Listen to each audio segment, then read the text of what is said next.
Hi, welcome to the Property Show. I'm Jayashree Kurup. I'm editor MBTV. I have with me Prashant Thakur. He heads research at ANAROCK. Thank you, Prashant, for joining us. We're discussing a very contentious issue. The market has told a lot of people, the governments, the bankers, have told the real estate sector, drop your prices. And the real estate sector has maintained that prices cannot be dropped because guideline values, circle rates, guidance values are not in sync with market rates. And therefore, they will have to go below that and then have to pay a penalty as well as the consumers. Now, Prashant has come up with a very interesting survey where he has actually compared the market rates to guideline values or circle rates and come up with his findings. Prashant, would you like to set the stage before we continue the discussion? Sure. So first of all, if we look at the way the prices have appreciated of real estate vis-a-vis how the guideline values have increased. So in last 5 to 6 years, the prices have appreciated hardly by 5 to 7%, whereas on an average the guidance rate or RR rate that we call has gone up by 30 to 35%, which is quite steep. We also need to look at the background why government increased this RR rate to such an extent. Because the motive was to restrict the use of black money in the real estate, which was quite rampant before RERA coming in, Benami Act coming in.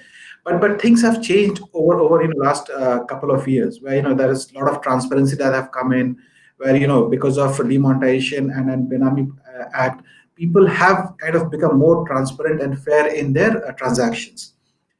So now when we talk about price reduction, there has been a lot of noise, or let's say a lot many people have been recommending that developers should drop the price and clear off the inventories. So we need to also take into account what are the things that are restricting right now for the developers to bring down the price further. So obviously you highlighted quite right that RR rates are now almost in sync with your ongoing market rate. Now developer cannot bring down the price below the RR rate, because then there's a slight amount of penalty that the buyer and the seller has to pay. Income tax will be coming knocking at your door. So this is one fact, and the margin is very, very, very low. So even if he is bringing down the price, that is not sufficient. Now, the second aspect that we need to look at is that the way the construction cost has gone up. If you take into account inflation, if you take into account the raw material cost that has gone up in last 5 6 years, and technically the price has not gone up. So if you account inflation and then the rise in the prices of construction, I think the prices are already at historically lower level. So these are a couple of things, and then if we take lockdown also as one of the factors where the migration of laborers have happened, now bringing them back, the construction delay, and all those things would definitely escalate the cost of construction. So in my opinion, it's kind of bit difficult or bit harsh only to expect developers to bring down the price. The entire stakeholders needs to kind of let go something, be it financial institution, be it buyers. So let's now talk about those guideline values, the ready reckoner rates. Which states do you think the ready reckoner rates are in sync with market rates, according to your study? So for example, let's say a few micro markets of Mumbai, I think the gap has quite narrowed. And if you talk about cities like Pune, so the if you look at the logic behind the RR rate going up in particular micro market was that these are the micro market which was very active, and government kind of wanted to ensure that black money is not coming into it. So city wise, for example, in Mumbai, I think more than 60 70% of the micro markets, the RR rate is now almost in sync with your market value. Same is in case of Pune. There are few pockets of micro markets in Noida or let's say Mumbai where they might be slightly higher, but transactions are not happening there.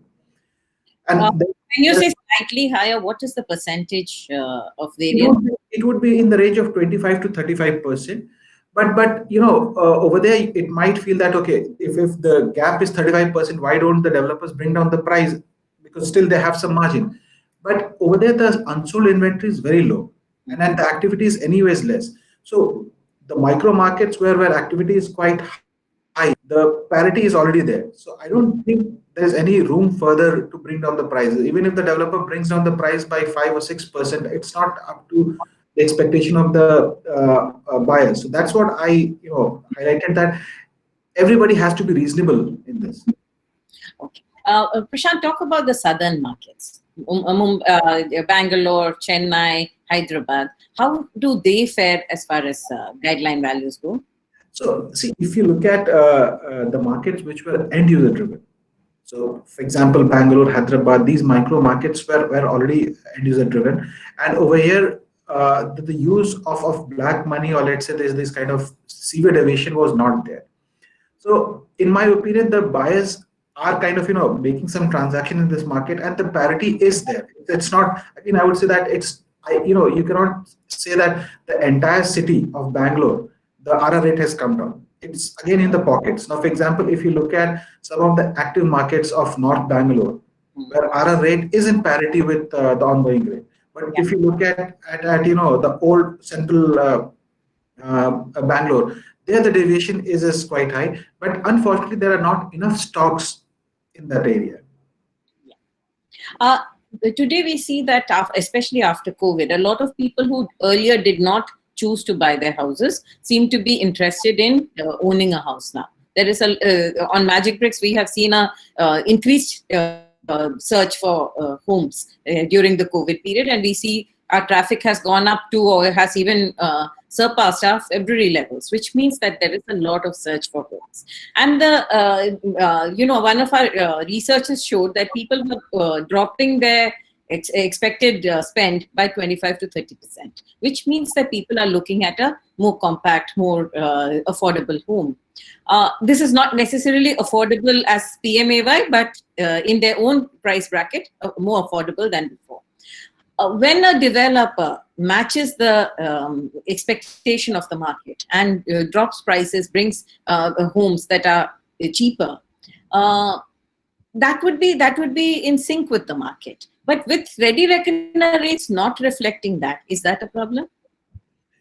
No, so I think first of all, let me throw some highlight on the survey that you did. We also did a similar survey, and I think you are right that people are looking at physical asset as a security, because stock markets, you have seen how wealth erosion has happened. But if you bring down let's say bringing down the per SFT rate was a bit difficult, and that's the reason they have brought down the size of the house so that it becomes more affordable in terms of ticket size. But COVID changed that. COVID changed that. You need spaces to work in now. So yes, if you shrink you're not going to be able to match the requirements of the market. If there both spouses working and two children attending classes, you can't have a very shrunk space. So you do need that little bit of leeway where maybe you'll take away some frills and flounces and drop prices. That's the need of the market. That's very, very right. And in fact, people are now preferring functional home. So they might compromise on some kind of amenities that the whole society might offer, but they would not like to compromise now on the size of the house, which can be more functional, which can be converted into an office or some kind of extra space for kids, because of this online class. I don't know how many more months we have to live with that. But RR rate is something which keeps on coming on. But I would again like to highlight that it's not only about RR rate. It's also about government taking a hard call on giving one time leeway in terms of reduction of stamp duty. It has to be a kind of a effort where, let's say, developer, government, and financial institution, they come together and they some kind of scheme, or let's say some kind of waivers in terms of stamp duty, so that it becomes a one time affair for clearing of the stock, and that will restart the cash flow for the developers, because they are in a cash 22 situation right now. Because of COVID-19, the construction work has come to a standstill. Since the construction work has come to a standstill, the customers are skeptical that whether we should buy or not, because they have been kind of bitten by construction delays. They are anticipating that construction delays would happen. The developers are not getting the cash flow back, and the whole cycle is stuck. Yeah.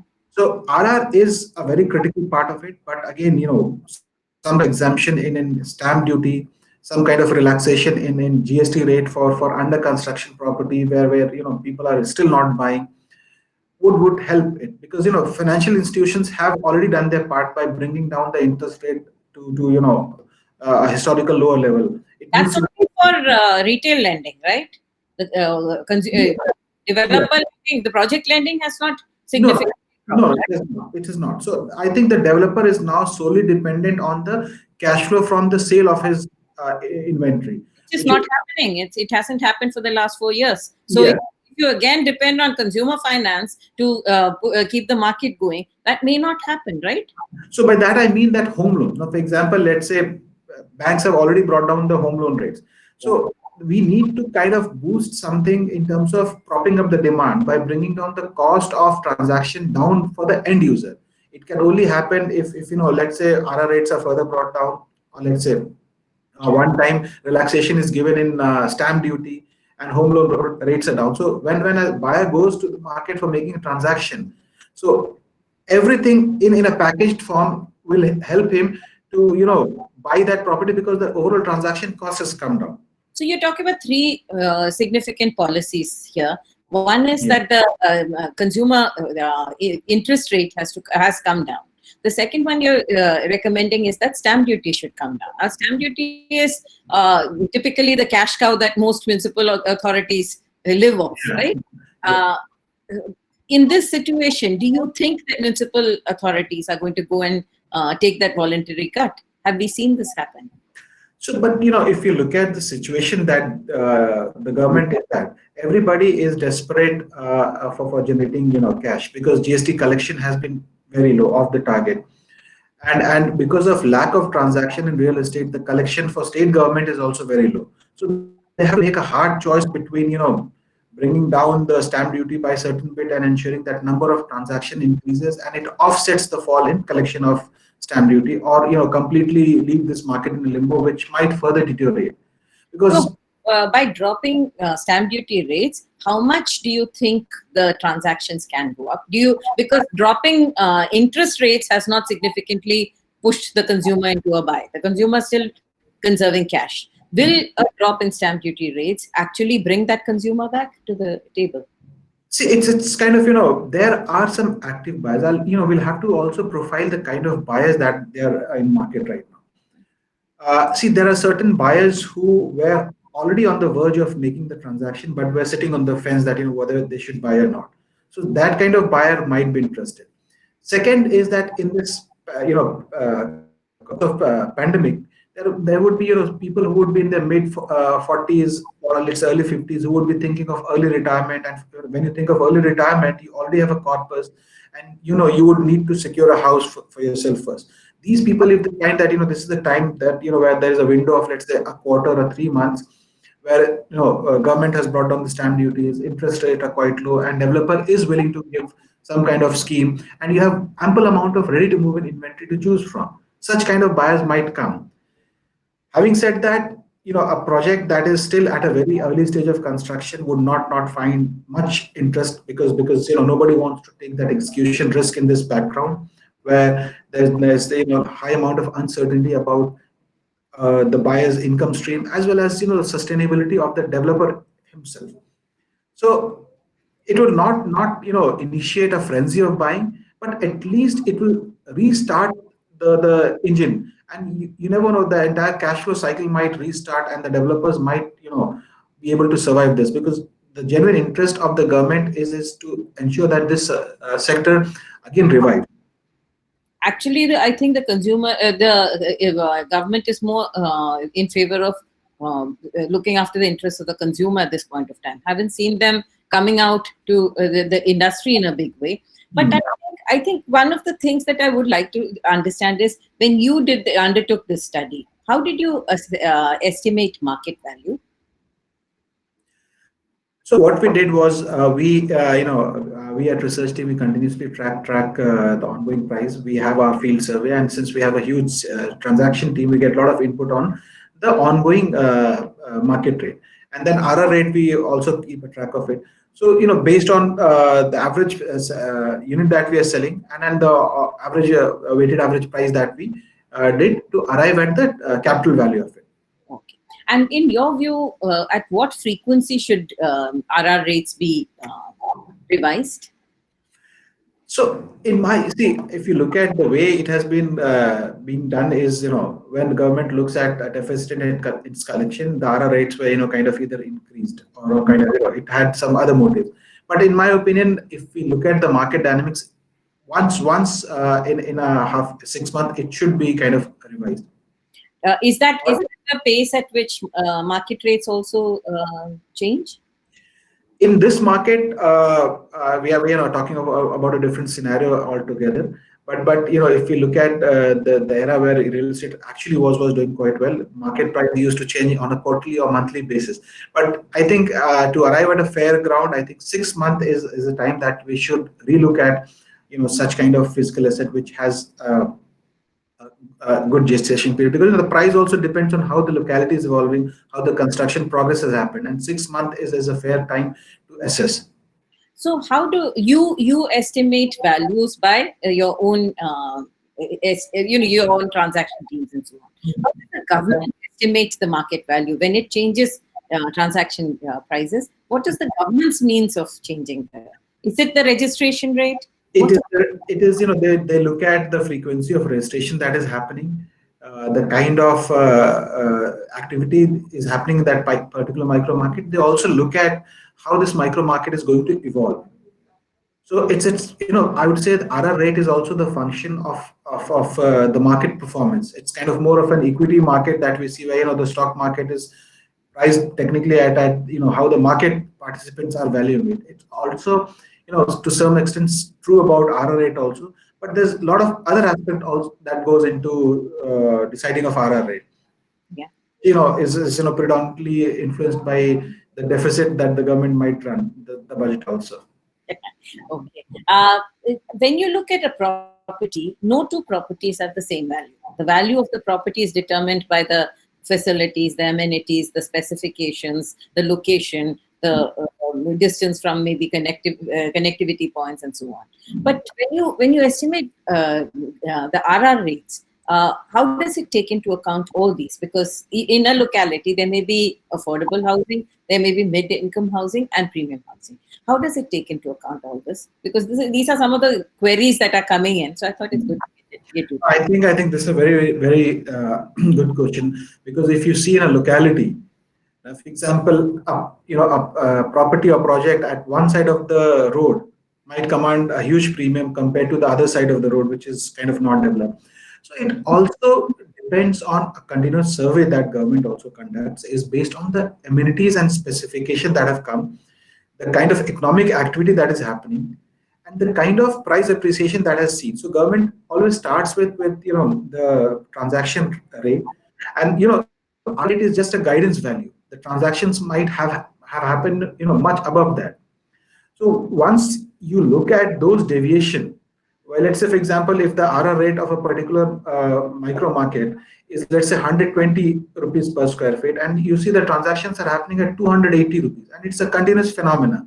While the certain pocket in that particular micro market, in spite you have fixed 120 rupees, the transactions are not happening at such a huge deviation. So that also gives an insight that this is a particular micro market where the buyers are kind of placing a premium. It might be based on the proximity to job hubs, proximity to other social infrastructure, and that's where the government would kind of like to tinker around with. Then they'll try to bring the guidance rate to a level which is in parity with at which the customers are transacting. So it totally depends on the actual transaction that happens, Mhm. and But that. Yeah. that scientific methodology doesn't seem to be coming through in the government rates. Or No, no, it's not. That's the unfortunate part, because see, ideally it should happen that when you are doing town planning, or let's say when you are doing a planning, you earmark certain areas for certain kind of development. And when you're doing this proper development, there should be a guidance for deciding at circle rate for each pocket. So the government starts with that, and but the problem is that when the actual development starts to happen, it's for it's a free market, just like stock market and capital market. People would like to take up the development where it is more feasible. That's where we talk about project feasibility when a developer is launching a residential project. So it's a function of other stuffs also. So there cannot be, so there can be a basic formula behind this RR rate, and you cannot, say that, "Oh, this is a foolproof formula." You have to keep on revising based on how the end user is giving importance to that particular micro market. And normally, if a developer has a piece of land, we take Kurla East, for instance. At one point of time, it was not a very hot residential destination. Suddenly, somebody acquired a piece of land and started building there. When you build premium in a non-premium locality, for instance, does the guideline values have to take that also into consideration? Does it change the guideline values of the locality? Not immediately, but it will have a lag effect, because, as I said, that, once, let's say, if a premium project came into a particular locality, because of which a lot of ancillary development will start to happen. Your social infrastructure will come around, and infrastructure will improve. The gentry of that particular locality will improve. So the transaction will start to happen, and slowly people will start to pay premium for that thing. Then the government might take notice of that. Okay, there's a huge deviation. There's a, I think we are underselling, or let's say the rates are quite low in terms of RR. Then they will kind of try to bring it at a parity, because that's where the use of black money might be more rampant. So it's a dual function. So your RR rate will always have a lag effect on how the micro market is performing. Do you think it's a good idea to link that IT?